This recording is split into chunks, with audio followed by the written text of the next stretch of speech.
Yes, he was released this morning. No announcement from the Home Office. Naturally, I didn't want the press swooping on him the moment he walked out the prison gates. Of course, we know exactly where he's heading for. All the same, I felt you ought to be warned. But why has he been released? A 12-year sentence, and he served only 5.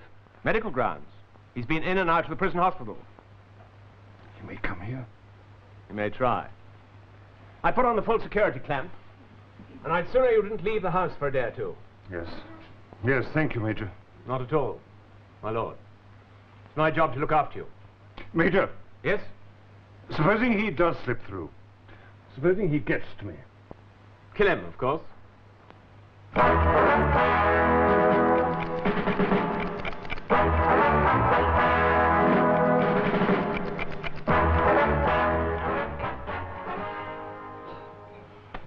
Where is he?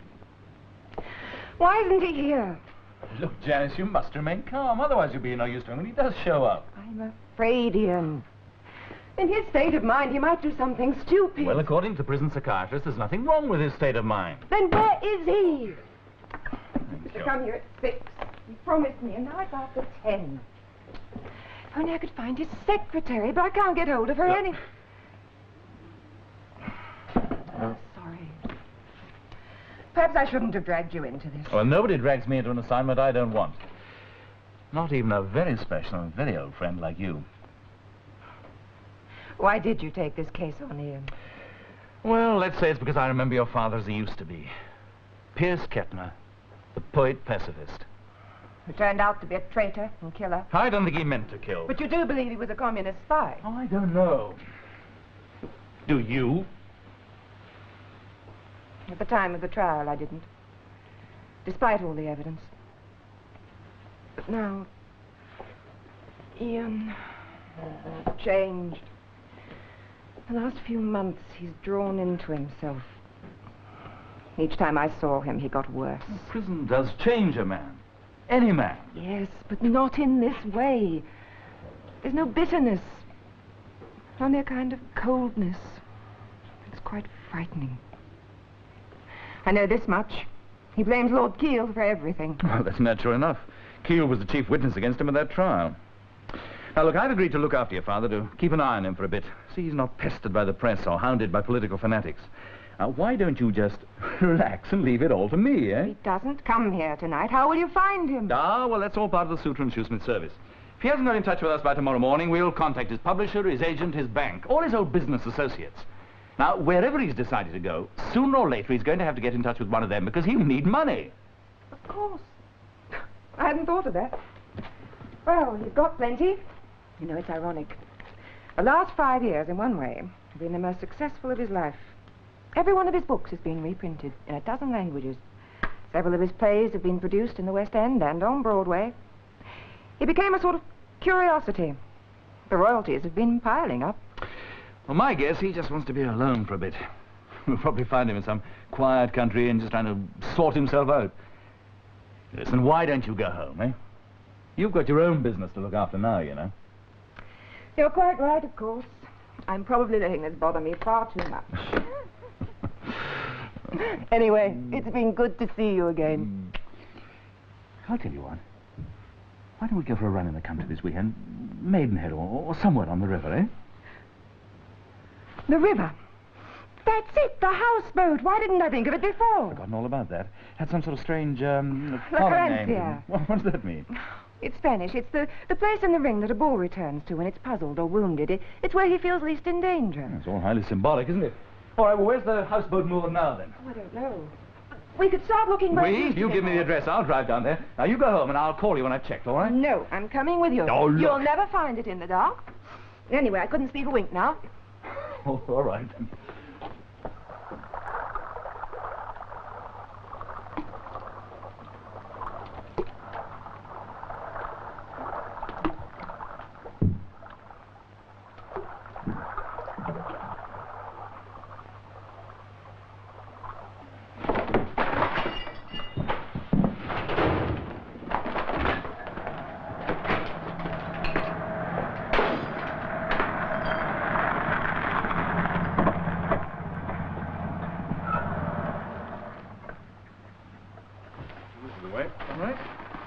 Careful. Goodness, we found it at last. Well, there are plenty of lights on. Somebody must be around. Why has it been moored here, so close to Bandersley? You realize that's Lord Keel's home. Yeah. Let's get out of here, quick. Hold him.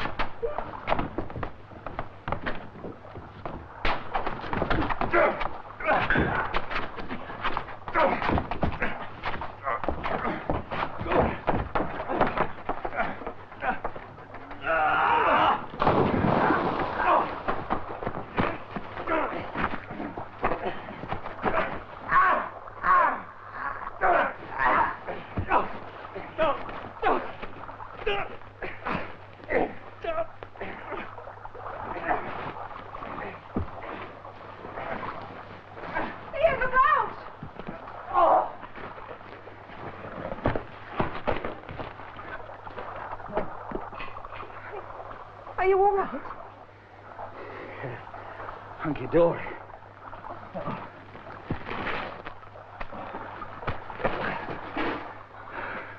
My father. Yeah. Not this time.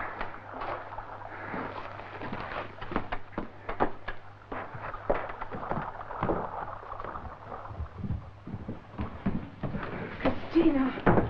It's Christina Melvin, my father's secretary. Look, get some brandy. Why not glass? Oh. Oh. It's all right, Miss Melvin. Come on. What happened? You had callers. Did you see either of them? No, I heard a noise. I started towards the door. That's all I remember. Something kicked me from behind. Yeah, it's just a bruise. There's no bleeding. That'll be all right. Christina, is my father here? No, not yet. But you were expecting him. Yes, I had a telegram this afternoon. He said he'd be here by midnight. I see. So you got the boat moored up here, eh? And got in all those supplies? Yes, as Mr. Ketner directed me. It was all arranged a week ago. I've been looking after his affairs while he's been away. He knew he was coming here all the time. He let me go on thinking he was coming home to my flat. I'm sorry, but his letter instructed me to tell no one. Well, somebody knew about the plan and they didn't approve of it. Those two men didn't go through your handbags. There wasn't money they were after. No, this is just an act of pure malice. This. It's obvious my father can't stay here. Every moment he'll be in danger. He could ask for police protection. He served his sentence. He's a sick man. Nothing would make him ask for help from the police, you know that.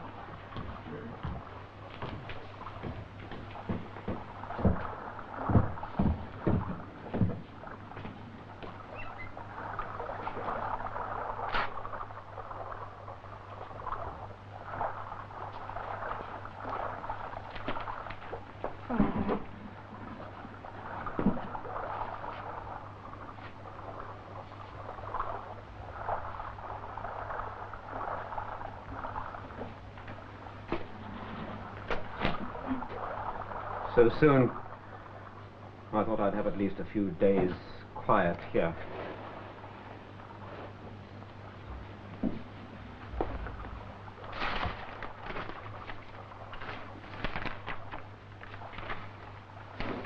Man, the rational animal.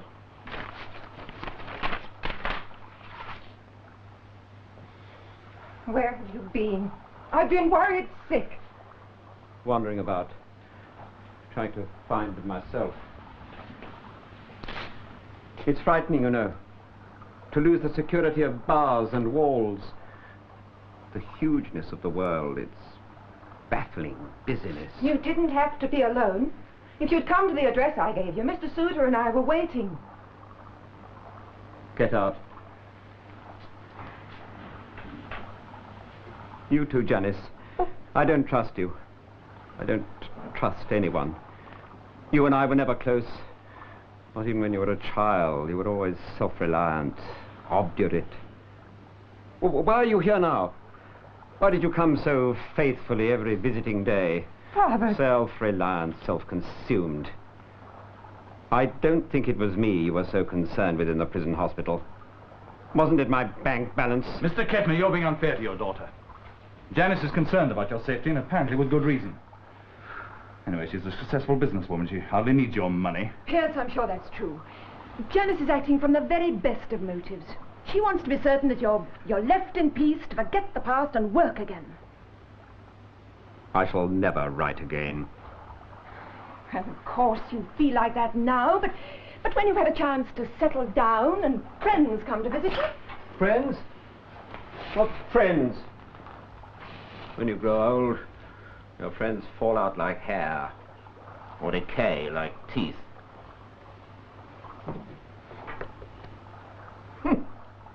I had the bravest of the best. What's become of them now? They fell in the retreat from Badajoz, or the barricades in Madrid. They were up against a wall facing a fascist firing squad. They was thrust into the ovens at Auschwitz, burnt up with fever on the Burmese railway, all murdered or betrayed.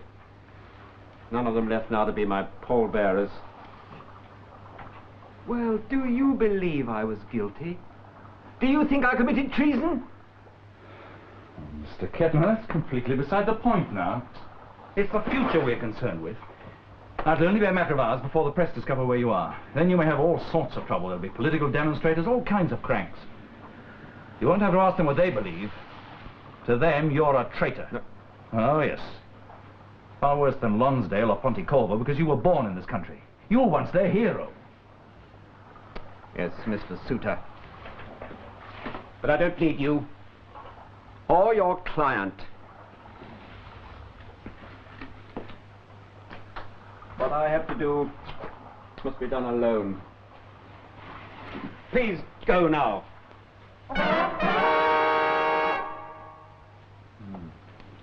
The Home Office is refusing to comment. Just the official announcement. Very short, no frills.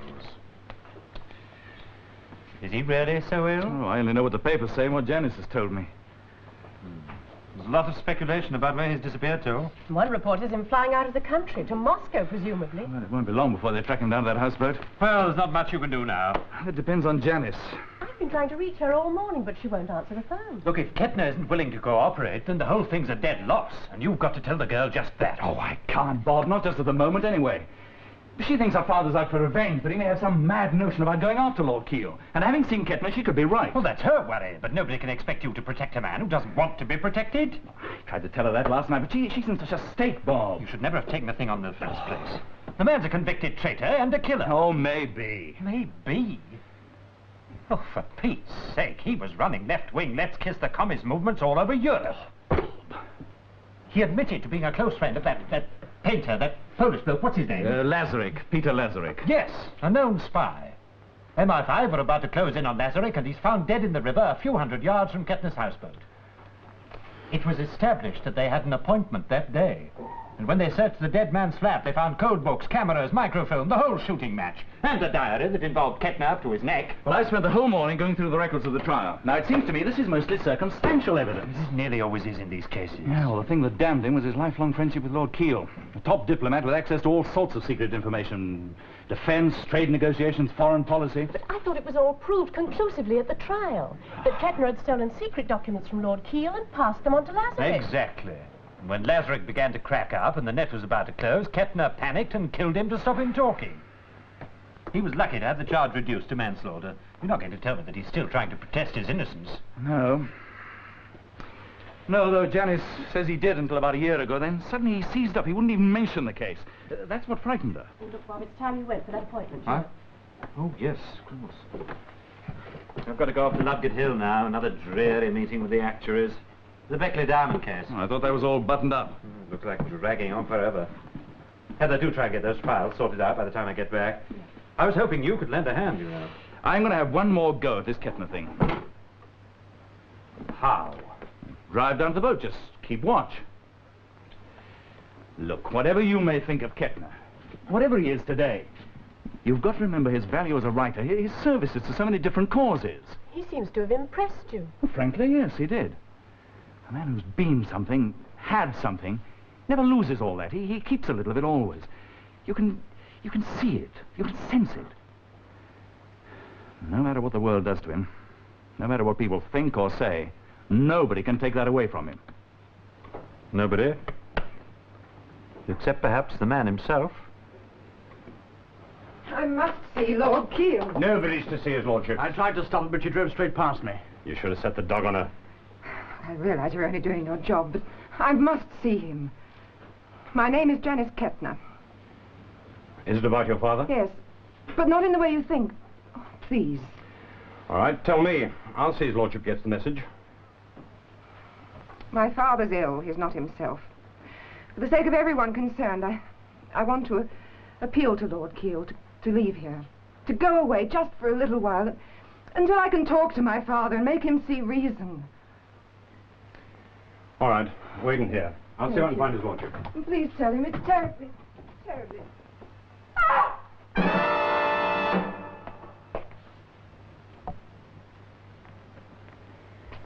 Your warning's a bit late, Miss Kettner.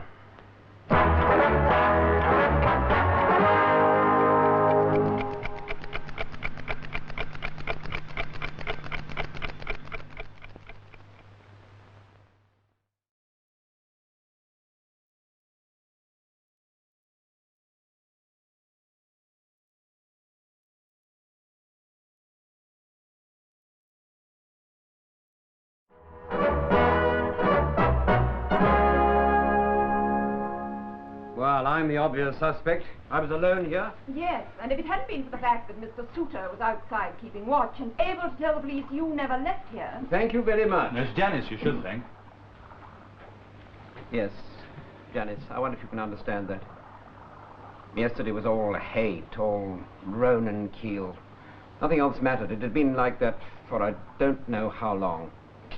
But now he's gone... Well, we're not out of the wood yet.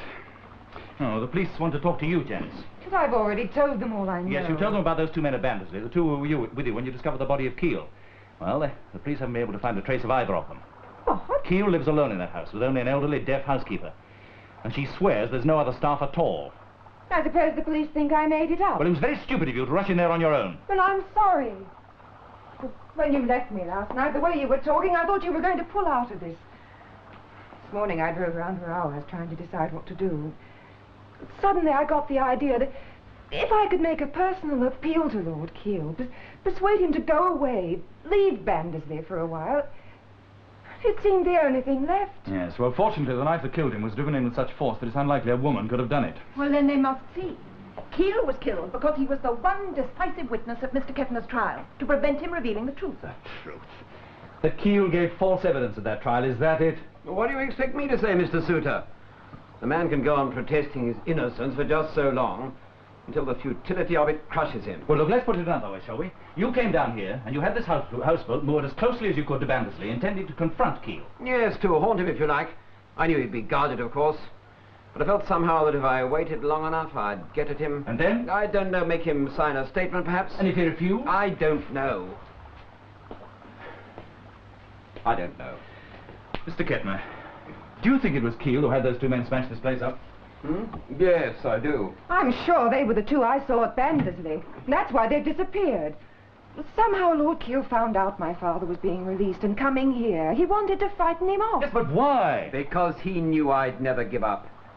There just Possibly I might stumble on something. Expose him as a liar. A traitor? A murderer, perhaps?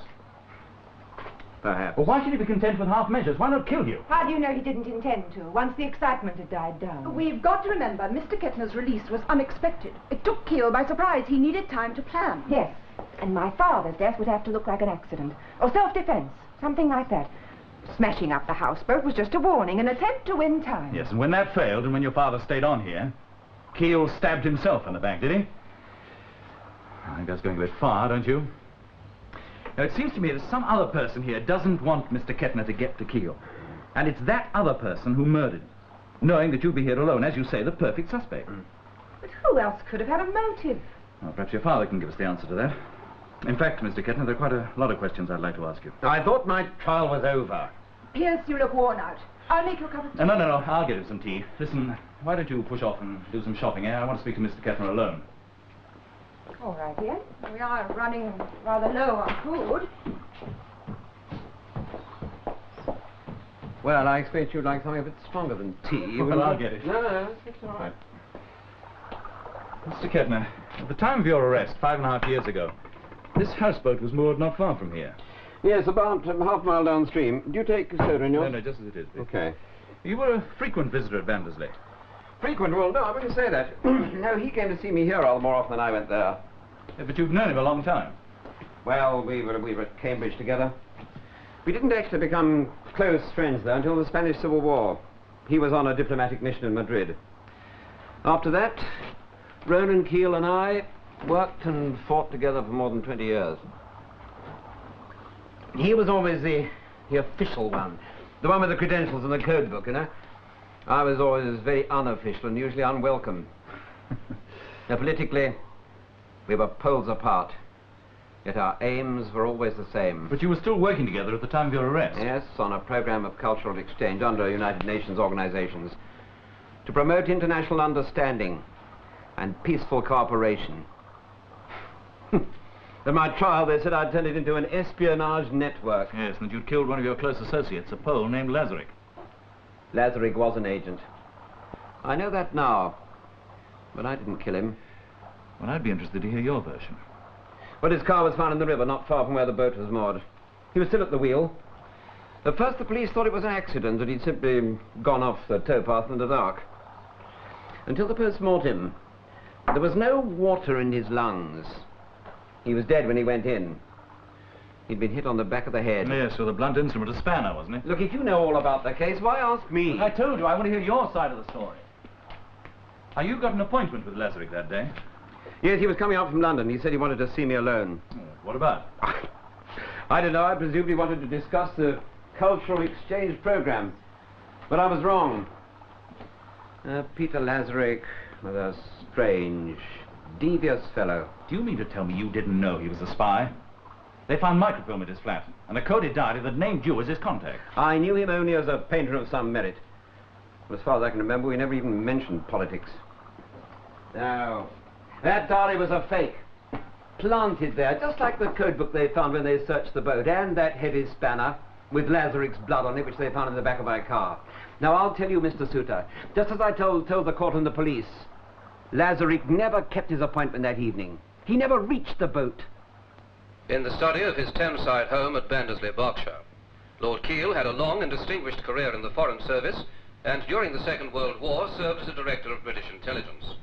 As Special Envoy to the Far East in the post-war years, he negotiated a series of trade and defence treaties with newly independent governments of Southeast Asia, and later took a prominent part in the ceasefire talks in Korea.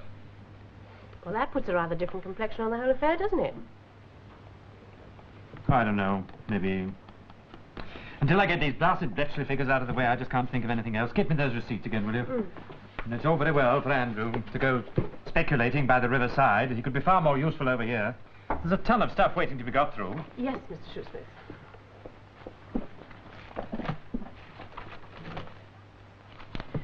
Well, one thing's quite sure. Kettner didn't kill him. Obviously not. As Ian says, he never left the houseboat. Lord Keel was the prosecution's chief witness in the Lazarick case, wasn't he? There were other witnesses, you know. Oh, yes, but they were only special branch men. All they knew about Kettner was what they'd read in Lazarick's diary. Heather, they all agreed that Lazarick was in a bad way, going to pieces, probably a drug addict and liable to talk his head off, and that's why he was killed. The whole case against Kettner was complete and convincing. It was, yes. But come on, you may as well admit it. It may not be when they find out who killed Lord Keel and why. A man like Keel makes many enemies, political and private. I can't see any reason at all for assuming that his murder has anything at all to do with the Kettner business. Now, do you think we could cut the chat and get on with the work in hand? Yes, Mr. Shoesmith. But what incriminated me, irrevocably, was Keel's testimony. You mean when he identified that microphone? Top secret diplomatic papers. Every one of them had been kept for a time in Keel's desk at Bandersley. Of course, he had no authority to remove confidential papers from Whitehall. He felt it his duty to admit that he'd acted irresponsibly and to tell the court that Pierce Kettner, his lifelong friend, had spent many hours with him at Bandersley. And that from time to time, I'd been left alone in the study and would have had ample opportunity to photograph those papers. Look, I was never alone in that study. He also felt it his duty to tell the court that for a long time he'd been increasingly perturbed about my political tendencies, which he described as rarefied extreme pacifism. He also said I'd criticized bitterly and frequently certain Western leaders and their policies. Well, you didn't bother to deny that. Look, I wasn't charged with being a liberal thinker. But the really damning thing, the final straw, was Keel's testimony that he'd seen me that day with Lazarick from the terrace of his house. I see. Well, you two quite finished. Oh, now that you've got some company, I'll push off to Bandersley. I've got permission to look over the house once the police have finished. Don't really know what good it'll do, but it's all we've got.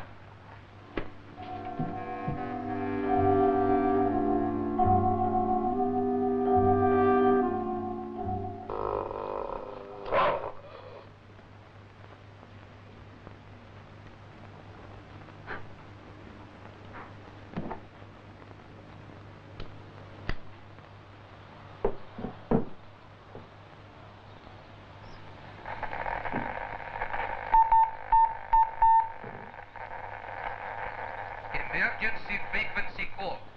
Emergency frequency call. Attention, Frolia Kolyenska 2. Most immediate. Your message received. You are instructed to dump your catch. Return to port. But leave one of your nets in the fishing grounds. Repeat, leave one of your nets in the fishing grounds.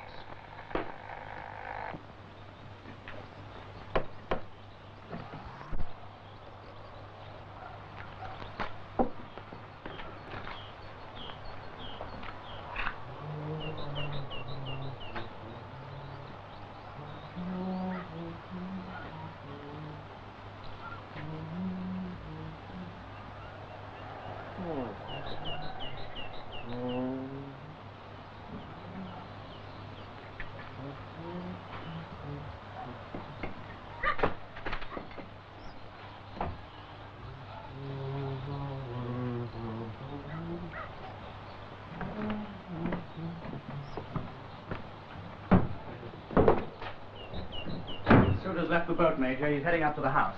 Alone? Yes. The girls went out shopping and Kettner stayed behind. He and Suter were having a real old chinwag in the cabin. If we'd had a rifle, we could have put them both away easily. But the whole area's crawling with police and reporters. Thank you, Major. Where's Teager? Tagging Suter up to Bandersley. Going round the back way through the trees. Now, you better be careful. The police will be looking for the two men who talked to the Kettner girl. Should have given them your descriptions. But this man's Suter. He keeps getting in the way. What is he? Well, I don't know, Major. He's not on the regular force, I'm sure of that. Though he does seem to have an in with the yard, all right. Special branch, you think? Reckon he could be. There's no telling how much he knows. So the whole thing's gone wrong, and I've got to clean it up quick. Get out. I had orders. What about Kettner? Oh, he'll be no danger for a while. But this Suter's got to be talked to. Well, now's your chance. He's alone up at the house now. I'm sure we could get past the police, all right. You know, Betts, you and Teague have been worth your weight in gold. You'll be well treated by the Central Committee, I promise you. What? We're going with you? Of course. What did you expect? Well, I don't know, but... I'm afraid you've got no choice now. Well, I never thought it would come to this when I joined the party. Oh, once your political education has been completed, you'll find your new life easy and comfortable. One side's traitors and terrorists, are the other side's heroes. Well, orders are orders, I suppose. When are we off? Well, we cross to Dublin tonight. It'll take me a day or two to wind up my affairs there, and then we fly out by separate routes. Now get along up to the house, find Teager, tell him what's happening, and don't let those policemen spot you. Right. On your way, dump this in the river. Wait for me in the grounds, round by the study. Just the one little job left to do. Comrade Suter? Yes. Comrade Suter.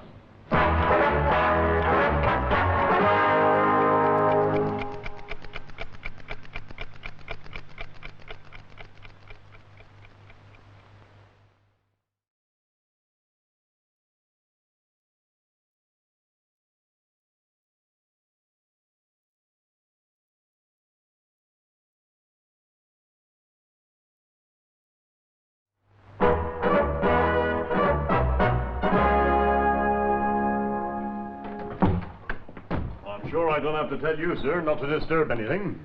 The superintendent did mention it. Yeah, well, it is a bit unusual, all this, you know. Well, the superintendent and I are old friends. Oh, I'd like a word with the housekeeper, Mrs. Selby, isn't it? Oh, I'm sorry, sir. I'm afraid that's out of the question. You see, they've taken her to the cottage hospital with shock. Oh, I'm sorry to hear that. I gather she was the only staff he had. Well, regular, yes. There's a woman comes in to do the cleaning 3 days a week, and an old chap who does the gardening. Neither of them was here at the time. Sergeant Maynard, you must know this house very well. Oh, fairly. We've always kept a special eye on the place. You must have known many famous people pass in and out of here. I have that, sir. Well, surely, Sergeant, considering the confidential nature of Lord Keel's work, there must have been some security men guarding the place. Well, yes, but all in the background, mind you. Whitehall didn't even tell us about the arrangements. Of course, there was times when his lordship was down here by himself. You'd get the odd glimpse of a bloke with a dog patrolling the grounds. A stocky fellow with fairish hair. Well, 'twasn't always the same one. Oh, sometimes was it a burly fellow with a tweed suit and thick black hair. Yeah, I'm not sure I ought to discuss this sort of thing with you, sir. Well, have you discussed this with the superintendent? Well, no. Well, you should, Sergeant. Don't think those two men, the ones you saw with the dogs, quite who you thought they were. I think they were the two who were here when Miss Kettner discovered the body and who disappeared by the time your men got here. Was a man who called the station. Rang off without giving his name. I'll see the superintendent hears all about that, sir. No, do, Sergeant. Are you likely to be around here much longer, sir? Oh, I've got permission to look through these drawers and to read through this diary. I was notified to that effect, sir. Well, I'll leave you to it then. Got to get back to me rounds. Right. I get down to that houseboat. I've never seen so many blimmin' people. I've sent some of my men down already. That leaves me with just 3 young coppers to guard a place this size.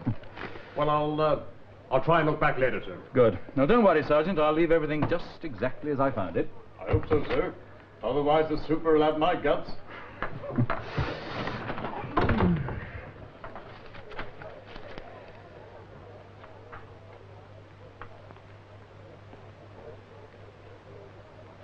All right, for the last time, stand back.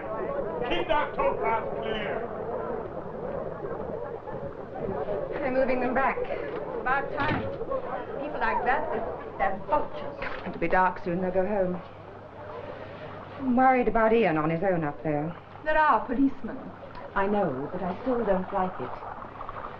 I telephoned the house. There was no answer. Perhaps they've taken the receiver off. Perhaps. Anyway, I telephoned the office and spoke to his partner. He didn't seem very worried either. I'm quite sure Mr. Suter can take care of himself. You're managing to repair those, all right? Well, the manuscripts, yes, but the first editions. I want you to know, Christina, I'm grateful for all you've done for my father. All these years, through all this trouble. Thank you, Janice. I'm glad someone appreciates. I'm sure my father knows how fortunate he is, even if he doesn't show it.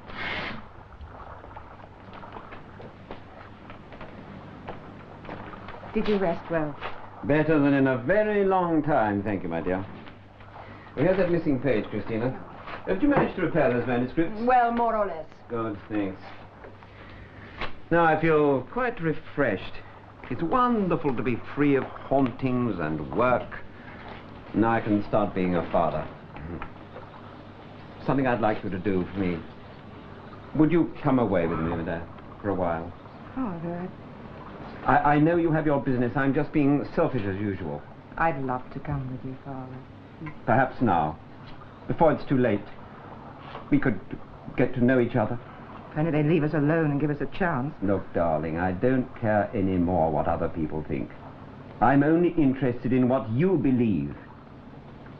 I believe you're innocent.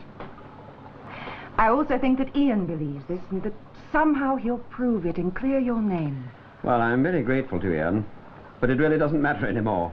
If he could prove that you were unjustly convicted... They'd have to pay me a lot of compensation, and I don't need money. After the holiday, you know, you'll work again, and you'll do fine work. Oh, well, my dear, we'll see. At the moment, the old machinery seems to be a bit worn out, and the ideals I worked and fought for seem to have gone out of fashion. You told me once, an ideal which has true merit can never go out of date, no matter how the world changes. You said, time has no impact on the pure ideal. It can only become obscured. Darling.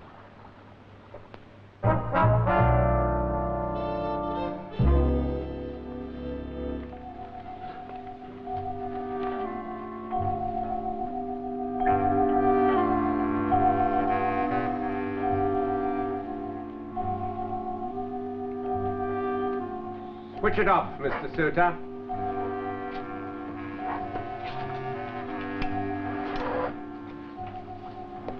Switch it on again.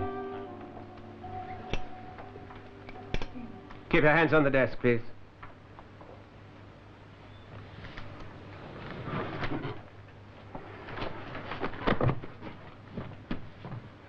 He's clean, Major. Turn out your pockets.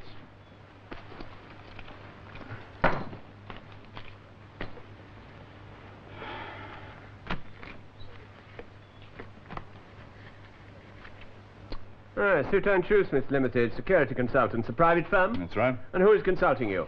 I'd rather not say. Unethical, you know. Then I'm inclined to think this is a cover story, that you're working for Her Majesty's government. Well, you're mistaken. Strictly private enterprise. Now sit down. Keep your hands on the desk. What did you, hope to find, Mr. Suter? Evidence, facts, such as who killed Lord Keel and tried to frame Kettner, as he was framed once before, remember, for the murder of Peter Lazarick. So, you're an optimist, Mr. Suter, and very rash. Your private enterprise has caused us considerable inconvenience. Well, that's something. Unless you're out of your depth, you don't know what you're dealing with. Just beginning to realize. Well, in that case, we can cut a few corners. Take a look around outside. Make sure none of those policemen are heading up this way. Right, Major. Now go the back way.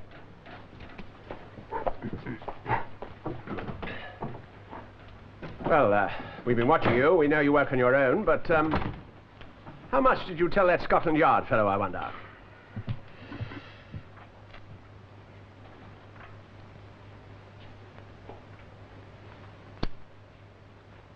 Now then, I can put you down quite painlessly, or I can knock you on the head and cook your face a little while you're out. If you kill me, the police will know I was on the right track. Yes, but they'll still be faced with a dead end because I'll be gone. Well, they'll talk to Kettner, and this time they'll listen to him. Well, Kettner has no facts. He's never set eyes on me. And he'll be dealt with later when all the furor's died down and the press have lost interest. That's all been arranged. You're overconfident, Major. There are only 2 or 3 constables in the grounds, but there are plenty more outside. This whole area's closed in. No, I can't believe that. I came up here on my own, expecting those 2 charmers of yours would follow me. It was just a possibility they'd bring the head man. It was the superintendent's idea. No, it won't wash. No, the police wouldn't listen to you because you're a friend of Kettner and the girl. Anyway, you haven't a grain of evidence. You're just probing. Am I? It was Keel himself who planted that stuff on Lazarick. And when Keel got hooked on drugs and started to break up, he had to be silenced. Go on. The security boys were closing on Lazarick. They knew he was an agent, using the cultural exchange program as a cover. But they had to find out how he was getting the stuff, who was in it with him. So his death wouldn't have stopped MI5 unless they were absolutely certain the whole network had been smashed. Well, now, that's very good. That's very good indeed. Yes. So there had to be a fall guy somewhere in the cultural exchange. Sit down. Pierce Kettner was perfect. A friend of Keel's, a known left-wing thinker. Yes, there was a time when we had high hopes for Kettner, when we thought he could be won over to the party completely. Oh, what a moral victory that would have been for us. Oh, how you misjudge the man.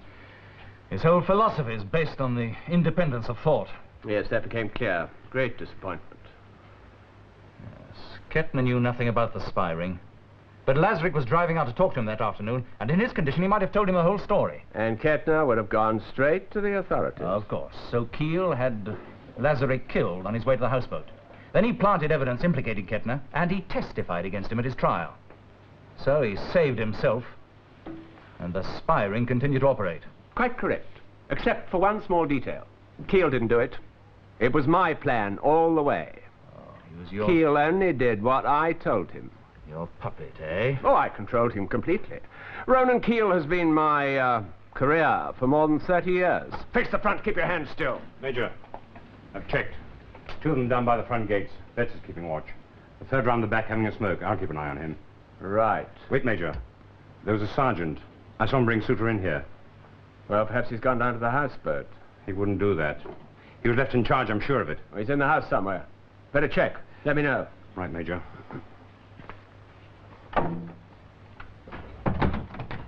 You've had quite a run for your money. Eh, Major? 30 years, you said. Well, I've got a few minutes. This is my last job. And yours. Yes, 1933 it began. In Ulster. Ronan Keel was a rising young politician of good family, but like a lot of others, not without some sympathies for the patriots of the South who were still working for a complete Irish Free State. And you played on those sympathies? Well, it was really very simple. He was induced to hide and finally to smuggle over the border to safety 2 IRA men. He thought that they were just hotheads in trouble for agitating in Belfast. It wasn't until later he learned that they'd thrown a bomb into a police station, killing 4 members of the Ulster Constabulary. I was one of these men. Put in by the Cominform. Dublin-born, Moscow trained. The Irish situation was a perfect opportunity for infiltration, and it gave me a grip over this brilliant, ambitious young man, Keel. A grip which I was able to tighten gradually and carefully over the years. Of course, as he rose in the diplomatic service. Well, with each step up the ladder, the more useful he became to us. And the more impossible it was for him even to think of confessing that once he'd been involved with terrorists. Face the front. Secret negotiations for defense and trade pacts. British policy on Far Eastern affairs. Africa, Berlin, Kashmir. We knew every move months in advance. The man became our tool. Utterly. You must have been sorry you had to kill him, eh? Well, he was getting old. When Kettner was released unexpectedly and turned up at that houseboat, Keel showed definite signs of strain. I knew I couldn't trust him. My work was done. It was time to tidy up and go home. To Dublin? For a few days, to announce my retirement and sell my business, Kevin Duggan Limited, textile exporters. Irish linen mostly, good linen. Oh yes, it's made money, you know. And of course, over the years, I've been a frequent visitor to London, supplying all the fine stores. And now and then, naturally enough, dropping in on my old friend, Ronan Keel. And the rest of the time he was watched over by Tiger and his pal. Well, whenever anybody happened to catch a glimpse of them in the grounds, they immediately took them for security guards. In actual fact, Whitehall sent guards here only when Keel had important visitors. Well, the police are looking for those 2. They've got the descriptions. Mr. Tigo and Mr. Betts are coming with me. From Dublin. They'll be flying east, and so shall I. Yes, I'm looking forward to my retirement. A little villa on the Black Sea. Quiet spot. Good fishing. Keep your hands on the desk.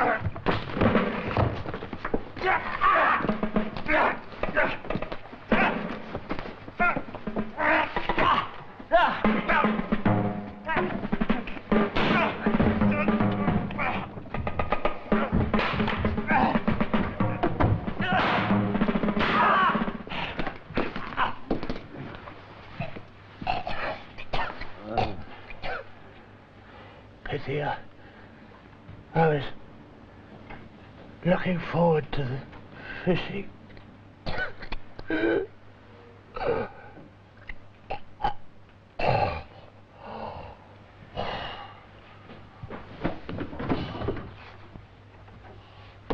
Sorry, sir. Are you all right? Yes, never felt better in my life. Got to ask you for a statement, sir. Or later, Sergeant. I gotta go down to the boathouse first. All right, sir. I'll arrange for an ambulance to pick these two up. Yes.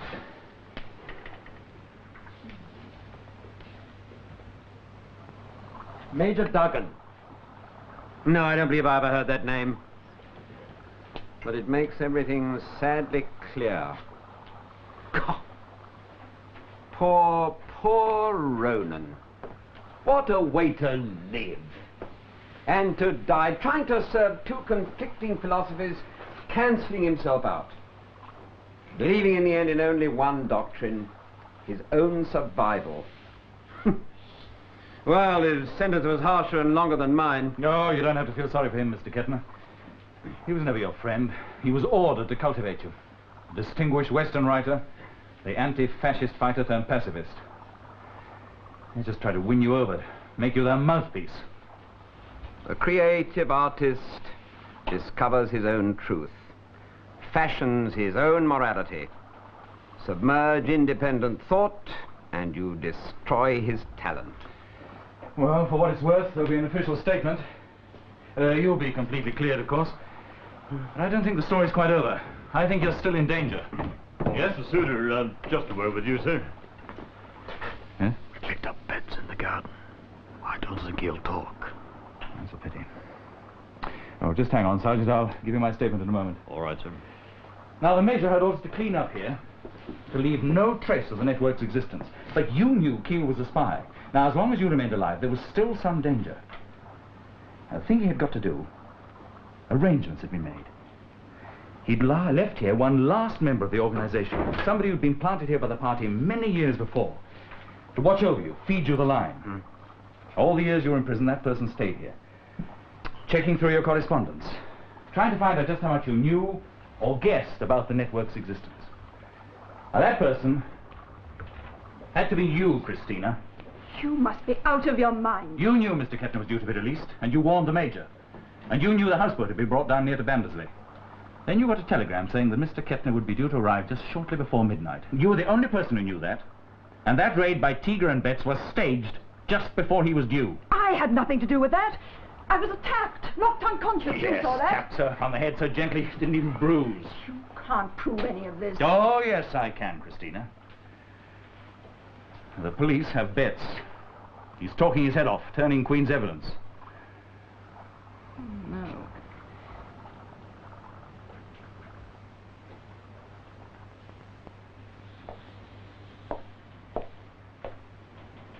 You were my life's work, my glorious task, to help bring you over as a great force in the world's struggle. But as you grew older, all the fire went. Success corrupted you, and you became just a pale pink liberal, and all the years were wasted. You helped to frame Mr. Kettner for the murder of Peter Lazarick. And the Major's last orders to you were to stay behind until all the publicity had died down, and then clean away this last trace. Arrange an accident. A suicide, perhaps. I had no choice. Do you understand?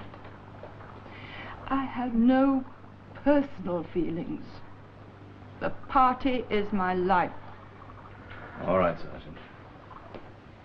Thank you, sir.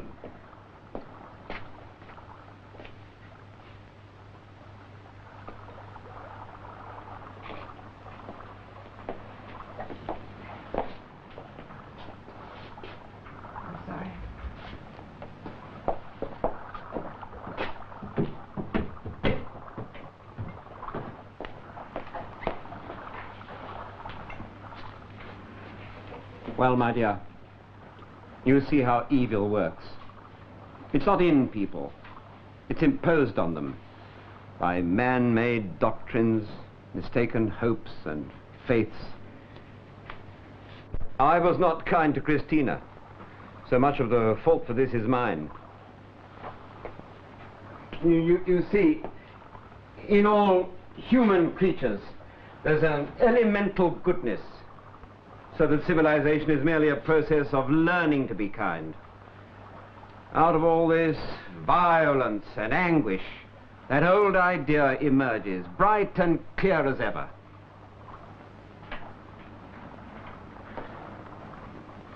The only fight worth fighting now. The fight against those forces of our time which try to submerge the individual and stifle independent thought under a flood of political philosophy. Well, I seem to have some fight left in me after all.